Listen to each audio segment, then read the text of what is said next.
Hi, I'm Felicity Keith, and right here, right now, I'm going to teach you a naughty erotic secret about men.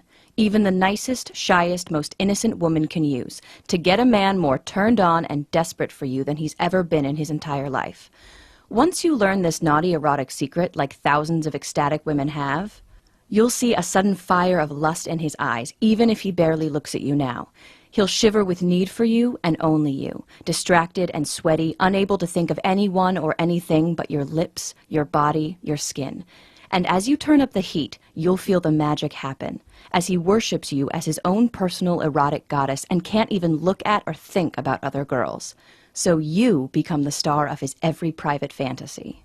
And so finally, even though this might sound unbelievable, it becomes too much and he can't resist anymore. He grabs you in his strong arms, he rips the buttons off your blouse with his teeth, loses all control, ravishes you like you're in a romance novel, and whispers how amazing you are as you make intense, astonishing, joyful love. Eyes and heart open, connected, feeling every cell in your body tingle, and smiling because you know every dirty, glorious thought in his mind, for the first time ever, is focused entirely on you.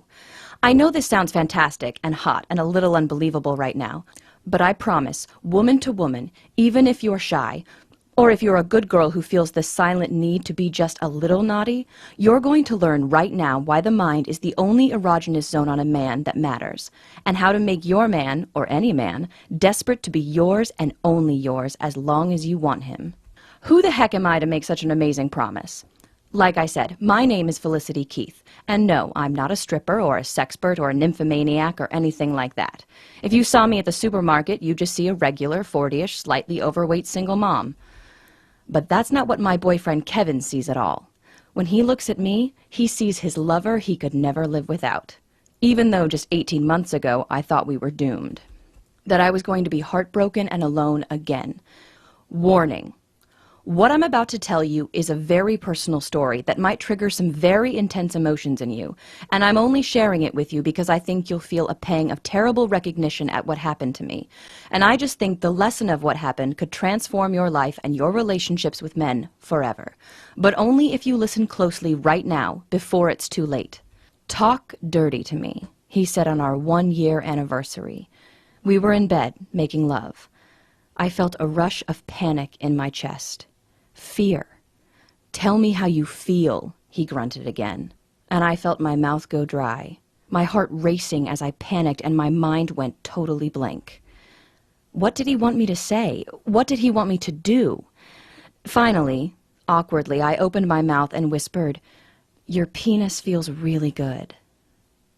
Silence, like a tumbleweed rolling across a street in the Old West. He didn't ask again. He closed his eyes like he was concentrating, and I wondered what he was thinking of. I wondered where he went. But the worst part happened later that night. It was a little after 2 in the morning when I woke up and found the bed empty. I pulled on my robe and padded out to the living room, thinking he'd gone to get a drink of water or something. And then I heard a sound that sent a chill through my whole body. A female voice. Moaning. My palms sweaty, I crept around the corner and saw him.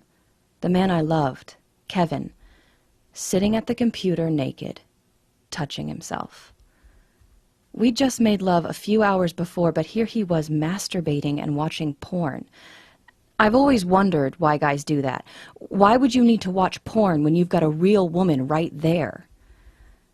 On the screen was a girl, not even a very pretty girl, not much prettier than me, touching herself and moaning and saying the dirtiest, naughtiest things. Things a good girl like me would never think of. Things I thought I could never make myself say. Even though I felt devastated and betrayed, I just couldn't look away. And then I looked at Kevin's face and saw a smile like I'd never seen before. In a year together, I'd never seen him look so happy and masculine and satisfied. I know I don't have to tell you how worthless and ugly I felt. How I felt like I could never measure up to his fantasies I never even really knew he had. And I thought of the times we tried to experiment and I'd wanted him to try new things and he'd just grumble like a sad puppy. I acted like I was asleep when he came back to bed. Like I'd been asleep the whole time, burying my face in the pillow so he wouldn't see the tears.